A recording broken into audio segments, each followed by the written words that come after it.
coming to Korea kind of killed my love for K-pop. Hi guys, this is Josie, your fake Swede in Korea. And in today's video, I'm going to be talking a little bit about why I decided to move to Korea and why I like living here and why I'm not planning on moving back to Sweden, where I'm from. Do we need more light on my face? No, I think we're good. We should be good, right?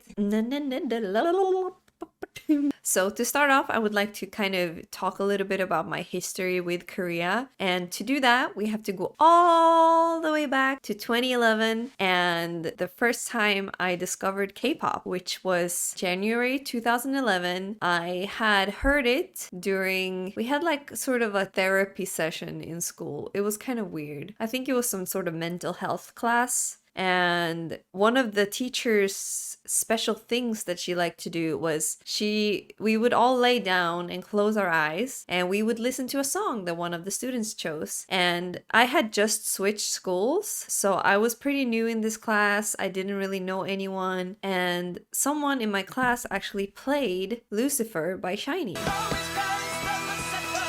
And I thought, that sounds really cool. I wonder what that is. But then in January, a friend of mine, an online friend of mine, actually sent me a link to, I think it was Dongban Shingi's Keep Your Head Down.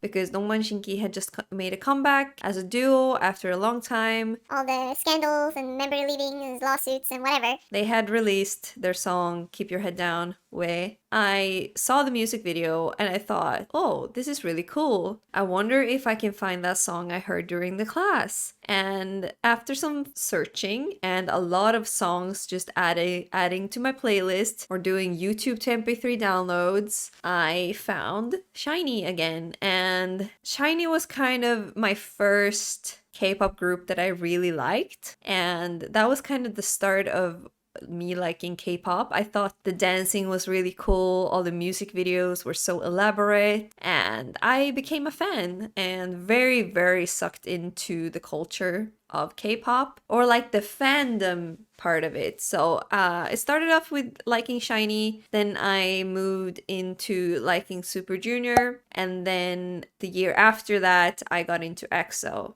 Or like even from 2011 when their teaser started coming out, I was very obsessed with EXO.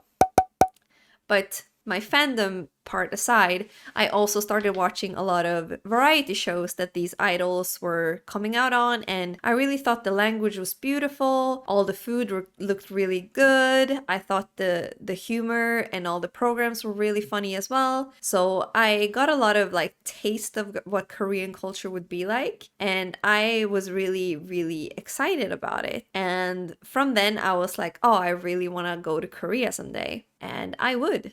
Fast forward 4 years, nearly 5 years later, in December of 2015, I had plans to go to Korea with a friend of mine. We were gonna go for, I think, like 4 weeks. And I arrived in Korea and I tried fried chicken and kimchi jjigae and barbecue, and you could hear all the K-pop on the streets and everything. It was just a very special experience going to Korea for the first time, and I had a lot of fun. I really enjoyed being in Korea. I liked the way that people were moving. I liked how busy it was because I come from a very small town in Sweden. So for me, coming to Seoul was very like eye-opening. I was like, wow, a city could be like this. Like there could be this much life, this much going on. It was just a lot of fun. I really enjoyed my stay in Korea that time. And then over the years, I would come back to Korea at least once a year for a couple months or even longer. And then in 2019, I decided to get a working holiday visa so I could stay in Korea for a whole year. During that year, it was kind of like a slow burn, but I was starting to feel like Korea is my second home. I was feeling really at home in Korea. I love Korean food. I swear my reason for moving to Korea essentially is just I couldn't live without Korean food.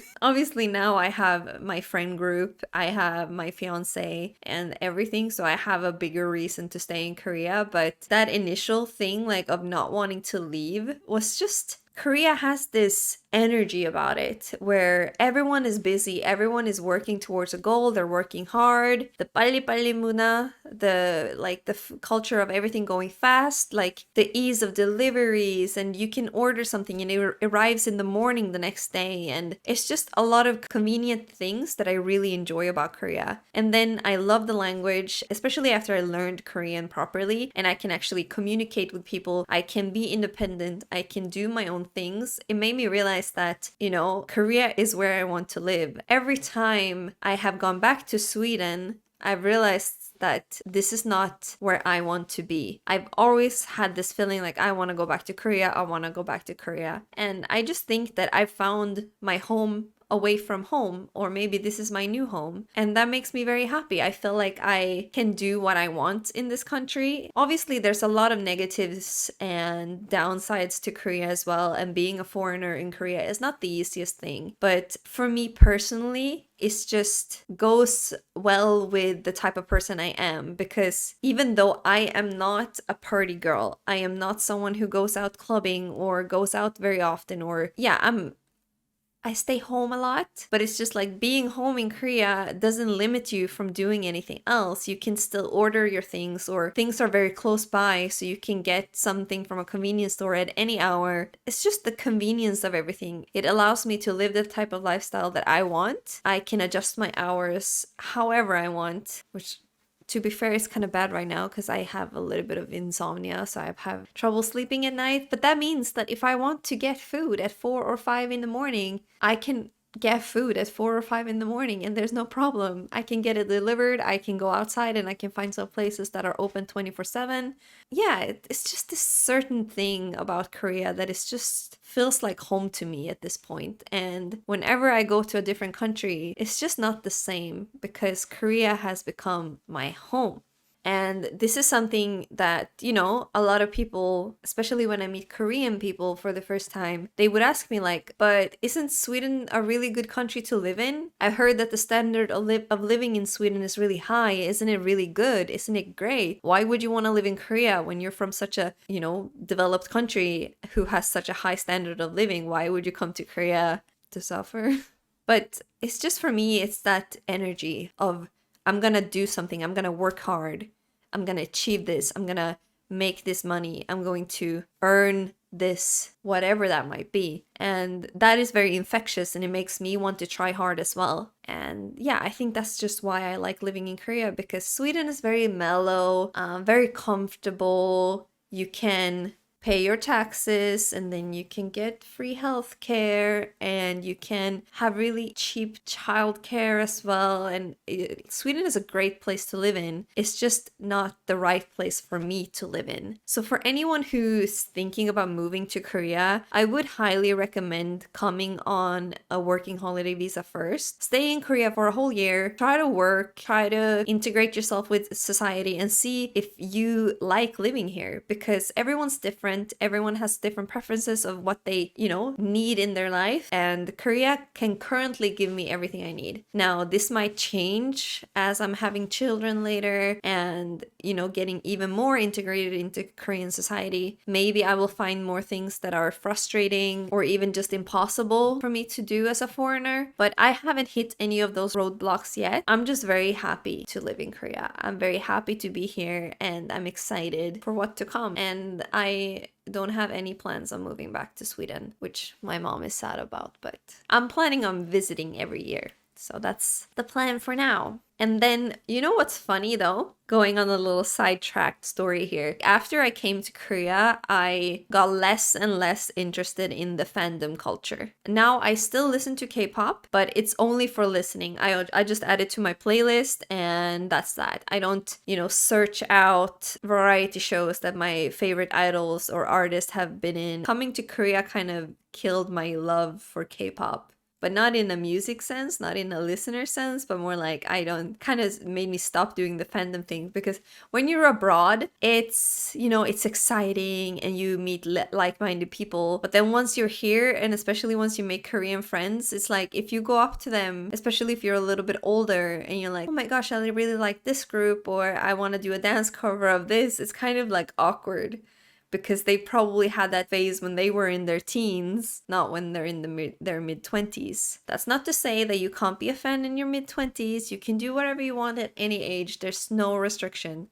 But it's just, for me, I kind of grew out of the fandom culture. So now I just stay unbothered and listen to whatever song I want. Doesn't matter if it's K-pop or American or Swedish or any other country. If it's a good song, I will add it to my playlist and it will stay there.